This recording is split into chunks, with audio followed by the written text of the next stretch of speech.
Mm-hmm. All I know for sure is that I love you with all my heart.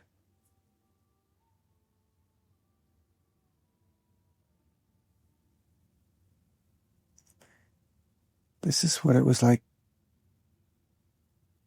for me growing up with my mom. I always knew that I was loved.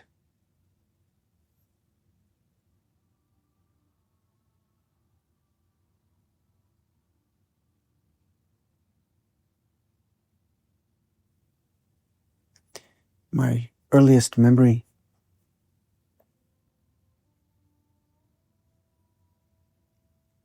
is at 3 years old. We're behind the house, which was very small, very modest house. We were very poor. And I'm watching her dig the dirt with a shovel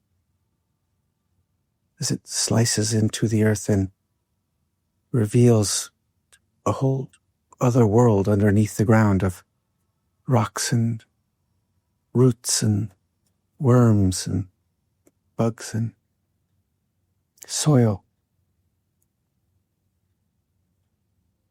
And I have a yellow plastic shovel and I'm trying to help her as best I can.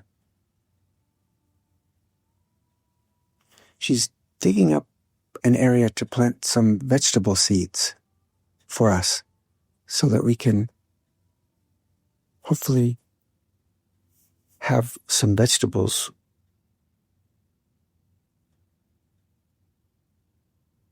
It would help us.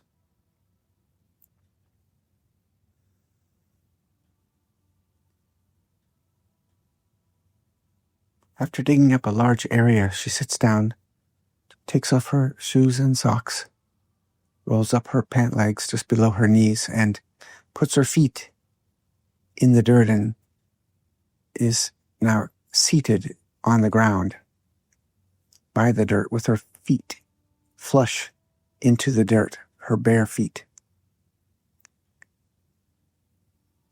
I'm so inspired by how playfully she's doing this, so I follow her lead and take off my little 3-year-old shoes and socks and roll up my pant legs, put my feet into the dirt and sit down beside her. She's to my left and I'm to her right. She leans back on her elbows, looks up at the sky, and is just in bliss. I do the same. When I close my eyes, I can feel her communicating to me without her voice. It was my first experience of what we call telepathy. I wouldn't have known that word. I'm guessing my mom wouldn't have known that word either. She was inviting me non-verbally. I could feel her communicating to me. If I was to give it words, can you feel this power that is in the earth? I started to feel a pulsation at the tips of my toes. It felt very much like a loving, nurturing mother energy.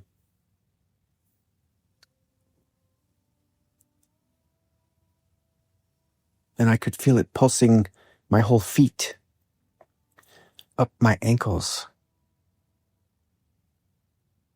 flowing up my legs, and it was as if I was a flower. In that moment, I realized all of the growing things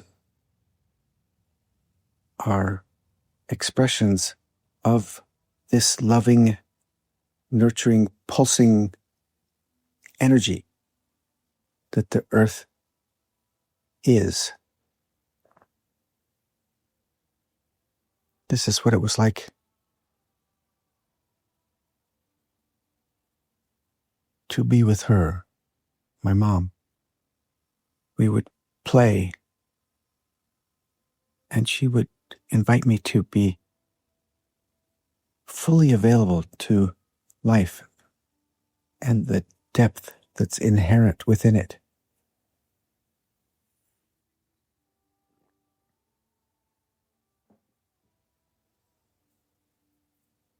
Another day, I was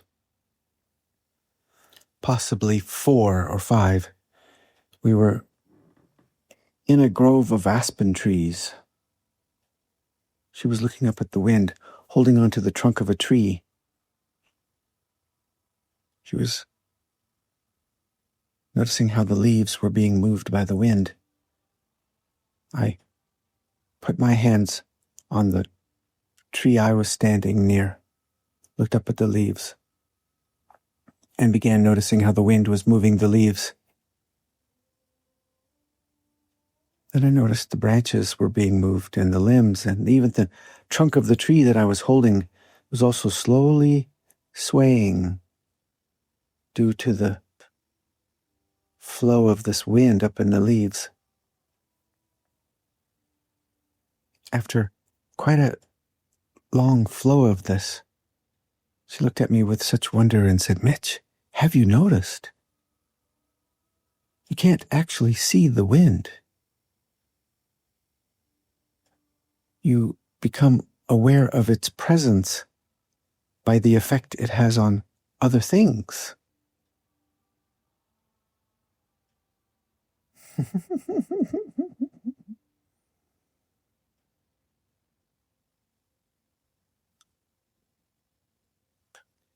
One day we were sitting by a river. I'm probably 5 years old for this event. She's noticing the sound of the river. We're sitting on a grassy bank right beside the river. And I start to notice how nuanced the sounds of a river actually are when you really let yourself be fully available.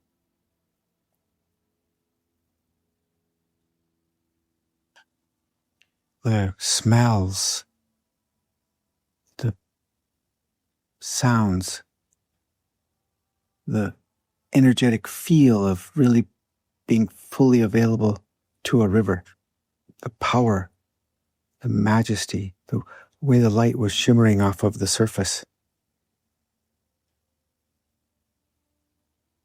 She said to me, "I wonder how fast the water is actually moving." She looked around and found a leaf, repositioned her body so that she could lean out over the water, holding on to the grass with her left hand, with her right hand holding the leaf just above the water's surface, and holding it there and holding it there. And right when I could feel that she was going to let it go, she did. And it dropped onto the river, and it flowed very quickly in front of us from left to right. She sat back and she said, "Oh, wow, it's moving much faster than I imagined." She then said, "The life of that leaf is now a part of the river. Whatever is the flow of the river, the leaf is now merged into that energy." And then you could see she had an insight, and she said, "Oh, like us. We are like the leaf. We choose to drop into this life river, and we become a part of the energy of this river of life."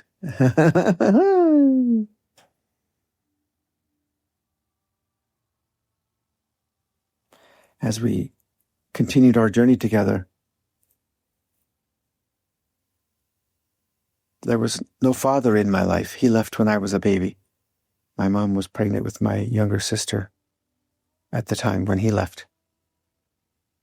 And I would try to help with the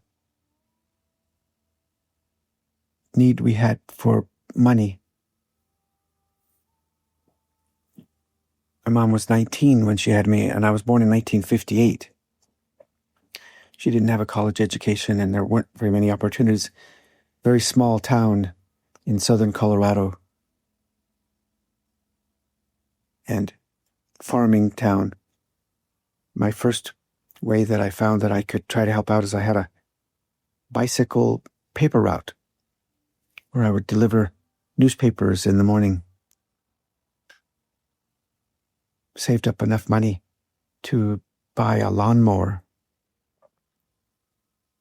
and would mow neighborhood lawns to help make a little money. This was back in the days when a gallon of gas cost 25 cents.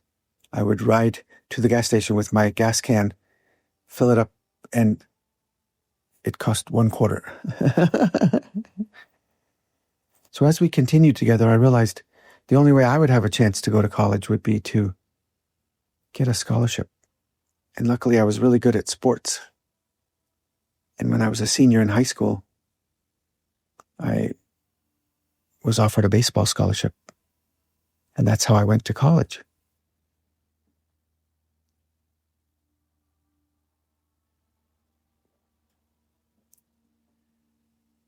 My freshman year of college was 1976.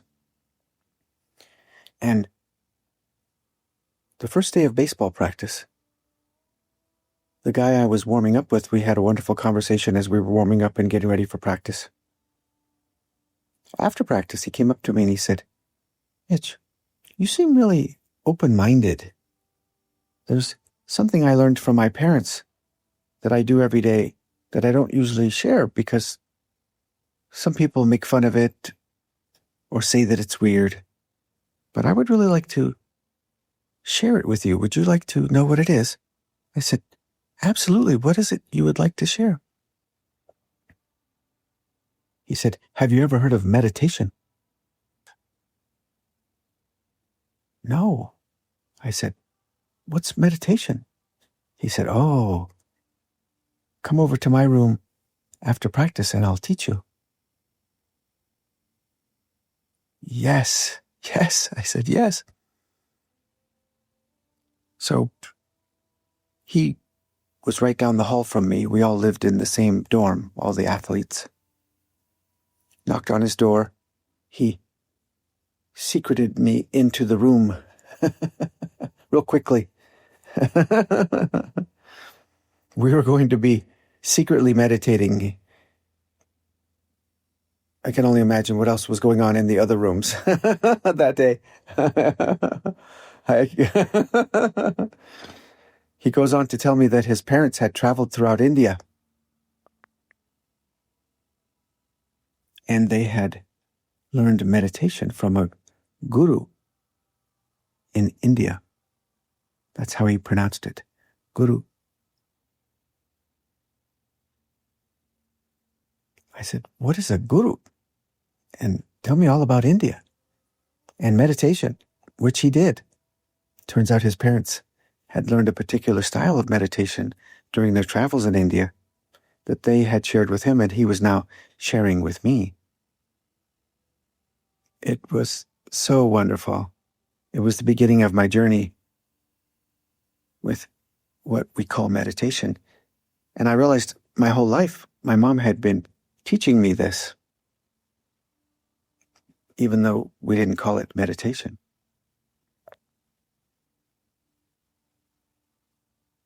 Another very significant event that freshman year, 1976, that happened for me was one of the guys on the baseball team was late for practice one day, and when I went to check on him, he told me that he had soloed, and that's why he was late for practice.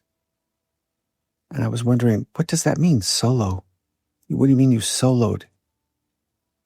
He said, oh, well, when you learn to fly airplanes, after many hours of instruction with your flight instructor, they let you fly the plane all by yourself, and it's called your solo flight. I remember saying to him, how do you have time to play baseball and go to class and do homework and learn to fly airplanes? He said, oh, Mitch, it's my major. I said, we have a major here at our college where you learn to fly airplanes? He said, oh yeah, it's called aeronautical science. Oh, wow. So I changed my major. And eventually I was able to have my first time ever in an airplane. We were so poor I had never flown anywhere. And I loved it so much. The perspective of being above the earth, seeing everything for miles and miles, and the freedom of riding the wind that no one has ever seen and yet has an effect on other things, like an airplane. I would ride the updrafts as the air would flow up cliff faces or mountain ranges. I loved it so much I earned my private pilot license, commercial pilot license, and instrument rating. You have to be able to fly in bad weather if you're going to be a professional pilot, which is what I just knew I was going to do now. Became a flight instructor. And one of my flight instructors one day said to me, Mitch, if you really want to give yourself the very best chance to be a professional pilot, you should transfer to a different college. It's in Daytona Beach, Florida. It's called Embry-Riddle Aeronautical University.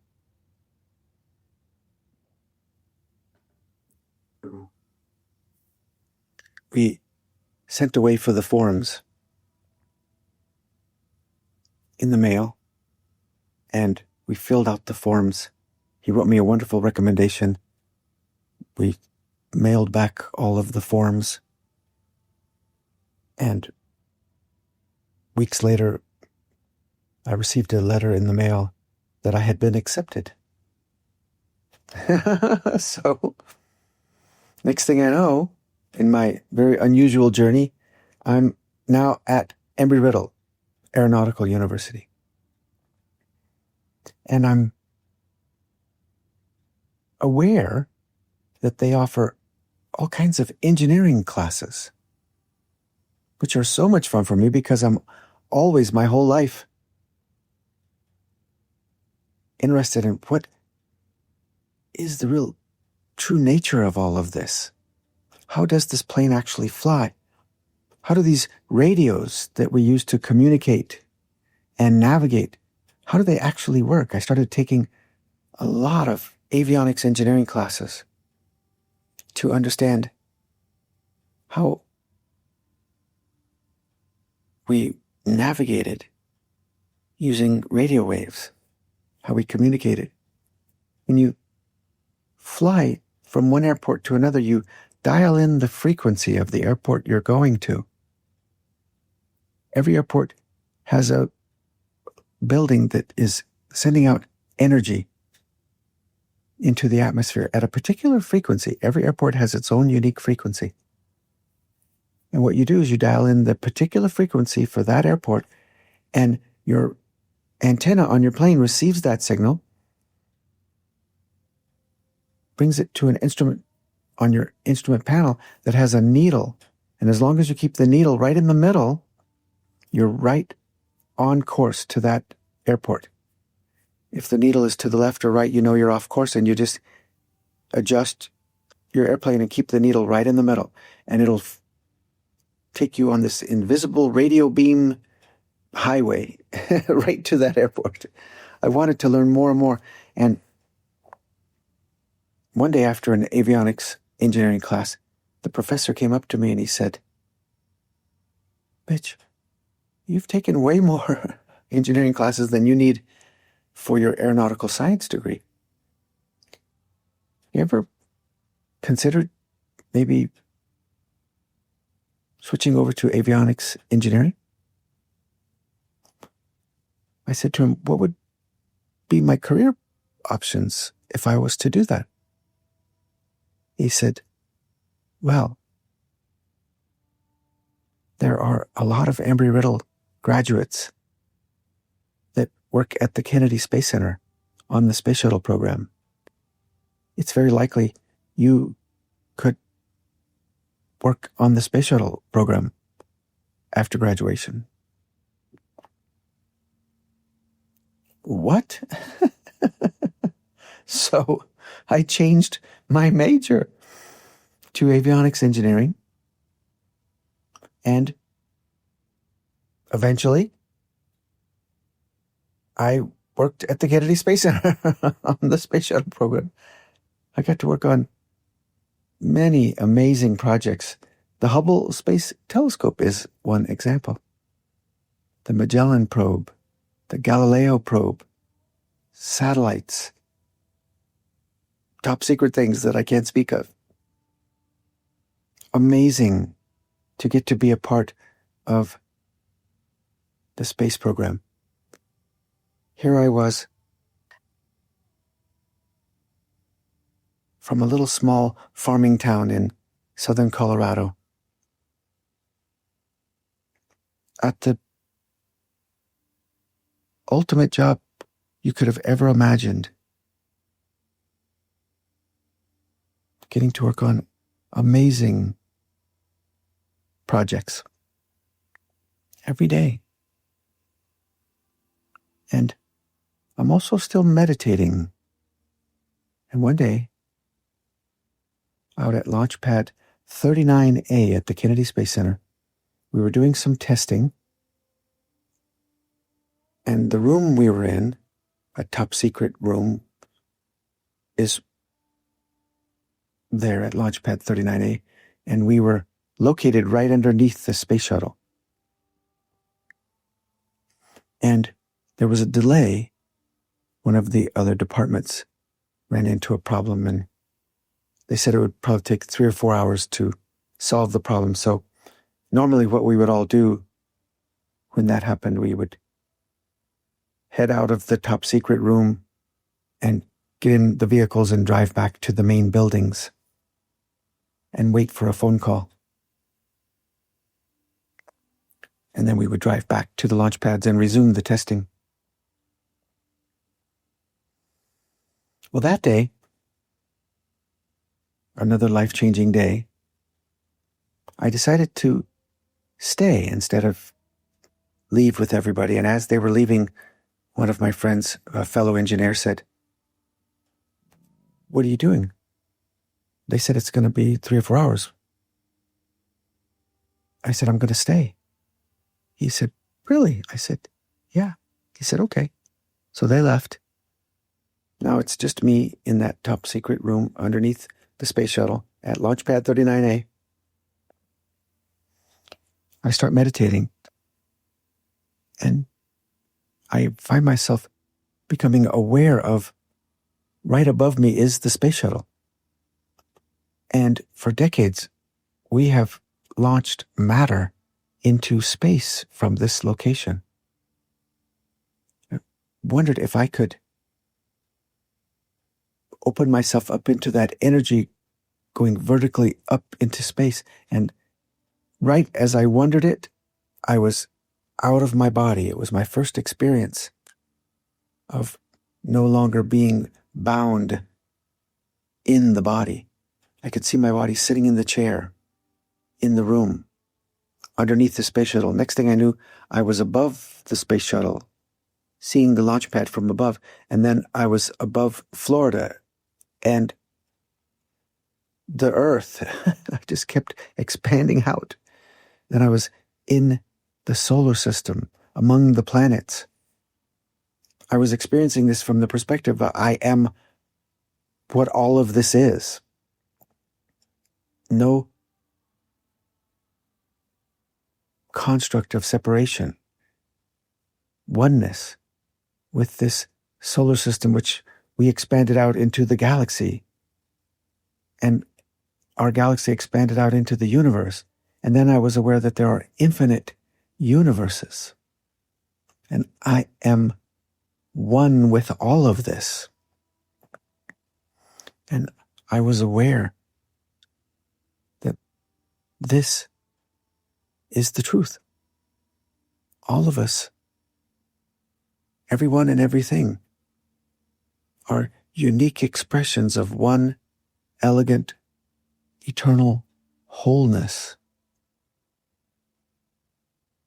In that moment, I knew that was why I was actually here in this human life, was to directly experience this, and found myself wondering, how in the world can I share this with everyone? I was aware that this was the truest purpose that I could ever imagine being a part of. So eventually, I left this ideal life as an engineer at the Kennedy Space Center, and through a whole bunch of other mystical things that would make this story very long, I found my way to Boulder, Colorado, Naropa Institute, founded by Chogyam Trungpa Rinpoche, a teacher from Tibet, where he had started this institute of higher learning graduate degrees in the helping professions, where you would go out and be a therapist, master's degrees, combining also all the Tibetan Buddhist teachings. And the summer that I was accepted at Naropa in Boulder, Colorado, they let me know that the coming weekend there was a celebratory weekend event. And now that I was an incoming graduate student, I could attend this if I was interested. And I said, yes, I am interested. Where do I go and when does it start? They told me where the Friday evening event was going to be. And these are the days when you had to get out your map and find your way to things. You know, there was no internet or smartphones or anything yet. And I ended up being a half an hour early to this event that Friday night. This was the summer of 1998. I walked into this gathering hall, and there were some people with brown skin, very colorful clothing, setting up these very unusual looking musical instruments on the stage. They seemed so familiar to me. I wanted to go sit with them. And as I was walking up the steps to the stage to go sit with my friends, I realized, what are you doing? You need to go sit in the audience. So I did, sat there right in front of them and watched them as they were setting up their very amazing looking musical instruments. And more people started to arrive. And then at 7 p.m. that night, they began, and they shared with us that we were going to be chanting in Sanskrit, Om Namah Shivaya. It was so familiar to me. How could I know this? And yet I know this. We began and I started sobbing. It was like going home being in the melody, the vibration of Om Namah Shivaya, Om Namah Shivaya, the beautiful melody, the sound of the drum, this little box that the person was sitting at, this little organ-sounding thing, which I later found out the name of is a harmonium. And the chimes, the ching, ching, ching, ching, ching, and the stringed instrument that I later found out is called a tambura.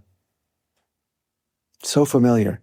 And as the energy in the gathering hall, where we were all chanting together, built and got bigger and bigger and bigger, I found myself wondering, could I ride that energy like what had happened at Launchpad 39A at the Kennedy Space Center?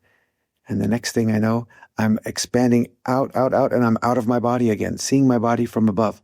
All of us gathered together, chanting Om Namah Shivaya together. And then I'm aware of the building, and Colorado, and the Earth, and the solar system, and the galaxy, and the universe, and universes. And realized in that moment, oh, yes, this is a way that has been for thousands of years to directly experience we are all one. Cried, laughed, and we chanted that night, I found out later, for 45 minutes. And then we sat in meditation for another 45 minutes. And it just was so familiar, just expanded out into cosmic oneness. Then I heard them ringing some chimes after this hour and a half. And it was so nice to gradually return to the body. And someone came and sat right beside me.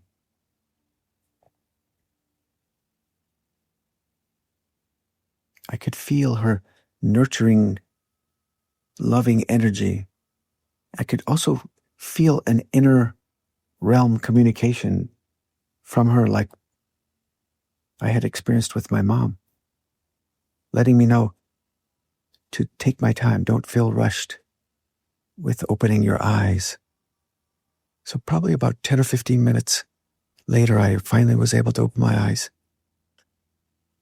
And she looked at me with such kindness and gentleness and said, "Are you okay?"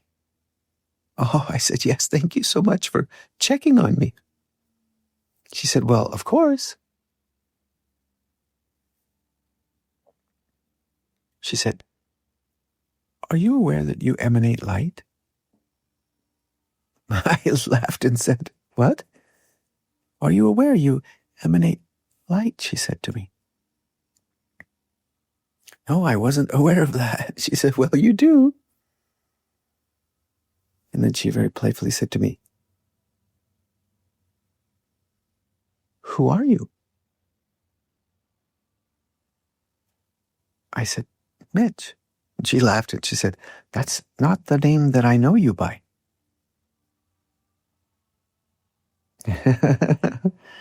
Instantly, I knew that we have known each other forever.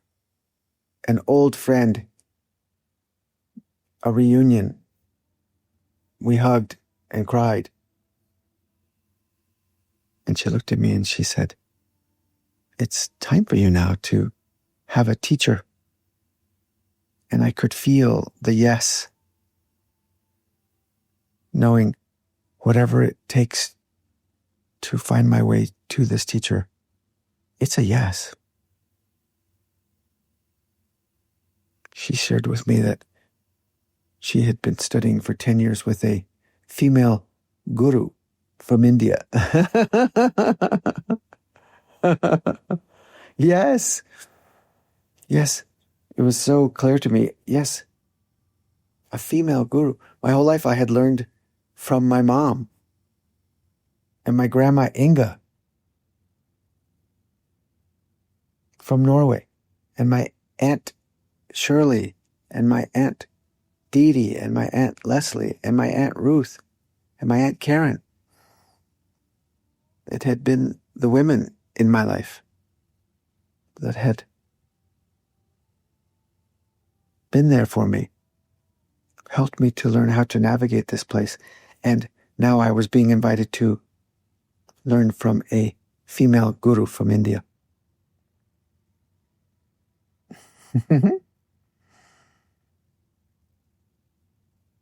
Within about 2 weeks, I was at the ashram.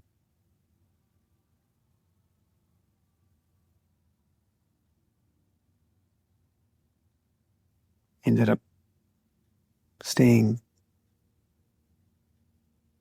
longer than I had scheduled. I was there with my son, Alan. We were originally going to be there for a week, and we ended up staying, I don't recall for sure, but I think it was about a month that first summer. And it just was so familiar to me. The chanting, the meditation, the ancient texts, the food, the culture. It was amazing. Then we returned, and that fall I entered into Naropa, my first semester of a 3-year master's degree in transpersonal counseling psychology, where we learned psychology, Buddhist teachings, all of the things you would need to learn to become a therapist. And so every fall and spring, I would be doing my coursework for my master's degree. And then in the summer, my son Alan and I, we would go to the ashram. And upon completing my master's degree, 3 years later, I was chanting an ancient Sanskrit text called the Pratyabhinya Hridayam. And in this experience, it was revealed to me that I couldn't operate within the structure of the world of therapy, which was a surprise to me. I had just completed a 3-year master's degree to be a therapist. And it was very clear during that chanting that I was to keep going to the ashram and not be a therapist. It just was very clear. So I followed that, even though it didn't make logical sense. And after 7 summers of going to the ashram,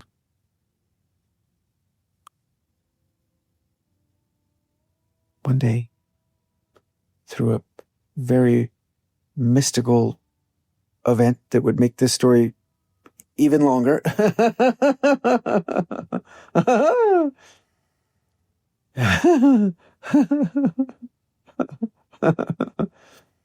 my teacher, she moved me along to a different teacher. I didn't get to go to the ashram anymore.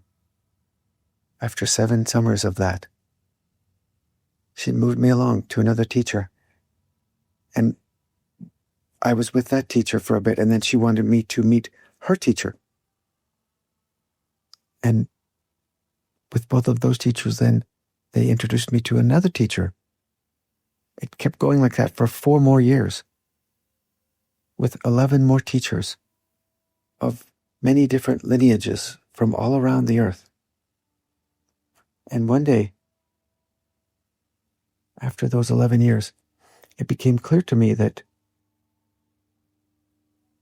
my journey of searching for the truth had come to completion. I was abiding in that realization and knew that my time with the teachers was complete. And so I would go to my art studio every day and paint art, had always, my whole life, been a spiritual practice. And I would enter into the studio and invite grace and let art be a way of connecting to the infinite source of all creation. And paintings would happen, and I imagined I would go out and be an artist, letting this art that was coming through me in a very sacred way be shared out into the world. And one day, while I was amidst this very powerful art experience with a painting that I call Heart of Being, my phone rang. I wiped my hands off, walked over to the wall where the phone was, answered it, and it was someone who had known me from one of the spiritual lineage groups that I had been a part of. She said, "Mitch, I'm so glad you were able to answer my call. I was meditating just now, and I had a vision that I was sitting with you, and you were teaching me practices that you learned at the ashram. And you were telling me stories of your journey, sharing with me your experiences, and we were chanting together. Would that be a possibility?" Yes, I could feel the yes of this. And I said to her, "Yes. Come on over."